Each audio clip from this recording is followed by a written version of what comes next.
بصوا السؤال ده، انا بذاكر كويس في امتحان الشوامل او اي امتحان عامه، بكون مش مركزه، بكون عندي معلومات عن الماده بس لما بحل مش بفتكر خالص ولا كاني بحل اساسا، زي عادي بعمل خطوط، بس لما برجع البيت بقرا السؤال تاني بعرف الاجابه. مبدئيا حابه ابدا الفيديو باني اقولك انه مش بالضروره خالص ان الدرجات اللي انت بتجيبها في امتحانات الشوامل او امتحانات الدروس تبقى هي دي اللي انت هتجيبها في اخر السنه. في ناس كتير درجاتها كانت كويسه في الدروس ولخبطت في اخر السنه، ناس العكس كانت درجاتها قليله طول السنه وبدات تحسن من نفسها وعلى اخر السنه جابوا درجات كويسه. طيب احنا بنعمل اصلا الامتحانات دي ليه؟ عشان تقيم نفسك والحاجات اللي انت بتقع فيها تبدا تشتغل عليها، وعشان ما يبقاش اول مواجهه بيننا وبين الامتحان هو امتحان ثانويه عامه. طب حل المشكله دي ايه؟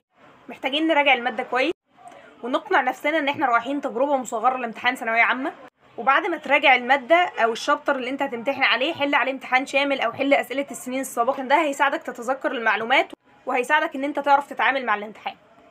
واول ما هنستلم الورقه هنسمي الله